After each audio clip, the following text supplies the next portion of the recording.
him that, I was in the wrong, I did something, me and Umar radiallahu anhu, we go into an argument. I was in the wrong, but I said sorry to Umar radiallahu anhu, he didn't accept.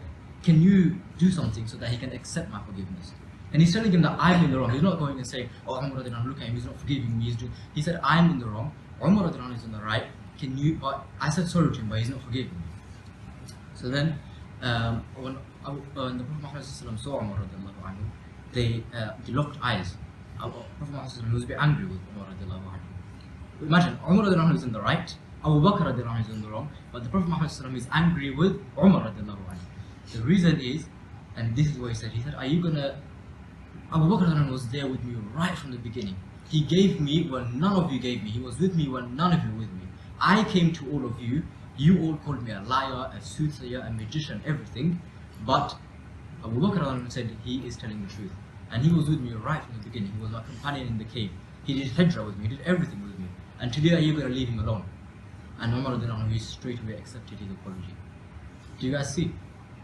He's in the wrong, but the Prophet he is not upset with Abu Bakr, he's upset with Umar radiallahu anhu. Another story is, when once the Prophet Muhammad and Abu Bakr radiallahu anhu, Umar radiallahu anhu and Uthman radiallahu anhu, they were on top of Mount Uhud, right? And the mountain started shaking because of the status of these great people. Prophet Muhammad, the greatest of all prophets. Abu Bakr radiallahu anhu, the greatest of people to walk on the earth after all the prophets. Umar radiallahu anhu, a man whom the Prophet Muhammad said that if there was to be a prophet after me, it would be Umar radiallahu anhu, and Uthman radiallahu anhu as well. And then the mountain started shaking. And the Prophet said to the mountain, calm down, because standing on top of you is a prophet, Siddiq, and two shuhada. Abu Bakr is Siddiq. What do you guys think Siddiq means? You don't know? Yes. Yes, the truthful one, the trustworthy one. He was given a status that no one else had. This was Abu Bakr radiallahu anhu. And so now you guys might be thinking, why should I follow him, right? Why should I follow Abu Bakr? My question is, why shouldn't we follow him? You all want to go to Jannah, right? Everybody wants to go to Jannah. Abu Bakr radiallahu anhu was the one who he had the certificate of Jannah while he was in this world. He was promised Jannah. He's like, you will go to Jannah. Jannah has how many gates? Who knows how many gates there are to Jannah? 7, right? And so, all the gates of Jannah will call Abu Bakr radiallahu anhu. Every single gate will call him. They'll say, we want Abu Bakr radiallahu anhu to enter through our gate. This is him. And you might be thinking, that someone we should follow should be, someone rich, with a big house, fancy car, all these things, right? And this is how we gain status, how we gain recognition, how we, move up in the world. Abu Bakr radiallahu anhu, when the Prophet Muhammad passed away, he became the leader of the whole Muslim Ummah. Okay? And does anybody know how many patches he had on his robe? Any idea? I know it's a bit of a difficult question, but take a guess, like random number throw. 8. Okay, 12. A bit higher than 8. 12. Oh, that was the Prophet Muhammad, he had 12 patches. 24 is a bit too high. Nearly. 9. No, nearly. It's close to 11. Can you guess? 10. 13. Cool. Nah, no, sorry, I got confused. Not 11, it's a bit higher than 11. 14. 14, that's it. Imagine, he was the ruler of the entire Muslim Ummah. All of Arabia, he has one robe with 14 patches on it. 14 patches, and he died with that one robe with 14 patches. But so what? Did he have a fancy car? Did he have a fancy house? No. He never had any of this stuff. But still, he was promised Jannah. He was one of the most powerful men in the world. He still had status. He still had recognition. These people were still scared of him. People still respected him. So you don't need money, you don't need cars, you don't need fancy clothes, all these like £1,000 jackets. You don't need any of this stuff to gain recognition. What do you need? What do you need to get from the story, from what I said? What do you need to gain recognition? What do you guys think from what I said? Iman, that's it.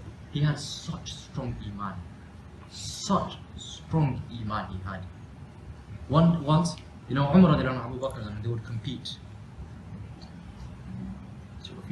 Okay, Umar radiallahu anhu, he would compete with Abu Bakr radiallahu anhu, as to, try to get more rewards than him, surpass him. So one day, the Prophet Muhammad sallallahu is preparing the army to march against the Romans, to fight the Romans. And he's gathered his companions, like we're gathered here today. He's gathered his companions together, and he's asking them, who will give me today? Who will help me prepare this army? The army of difficulty was called, because at that time there was famine, it was the middle of the summer, it was very hot, there wasn't much food, there wasn't much water, and he was asking, that's why it was called the army of difficulty. And he said, who will help me prepare this army? And so Umar radiallahu anhu said, yes, today I'm going to beat Abu Bakr radiallahu anhu. I'm going to beat him today. I'm going to give more than him. I'm going to give more for this army than Abu Bakr radiallahu anhu. So he went home, he came with half of all his wealth. Imagine, half. We can't even give £2 to charity, and he comes with half of every single thing he has. He goes there, sees Abu Bakr radiallahu anhu already there with everything. Every single pet gold coin he had, anything he had, already there with to the Prophet Muhammad sallallahu alaihi wasallam. And Prophet Muhammad sallallahu alaihi wasallam asked him, if you give me all your wealth, why have you left your family, your wife, your children? Why have you left them with? And he said, I've left them with Allah and His Rasul. Imagine, this was the iman he had in him. Because he knew that if you had iman, you don't need anything else in this world. Because why? Because you are Abdullah, you are the servant of Allah. This is the highest status we can ever gain. We don't need, again, we don't need clothes. We don't need cars, we don't need money. We just need iman in our hearts. We just need to be Ibadur Rahman, servants. We just need to be Ibadur Rahman, servants of the Most Merciful. Because if He loves us, He will give us everything we need. Okay? Do anybody have any questions? Yes. For me, I know it's probably for you, everything has. Give it everything. Give it, and Allah will repay you. Just one more thing, sorry.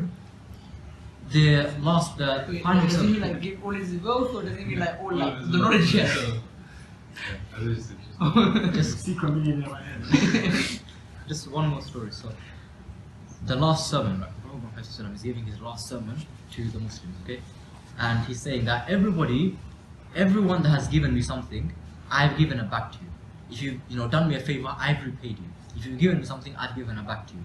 Whatever I was indebted to you, I've paid you back. Okay, so he's equal with everybody. He doesn't owe anybody anything, except for Abu Bakr radiallahu anhu.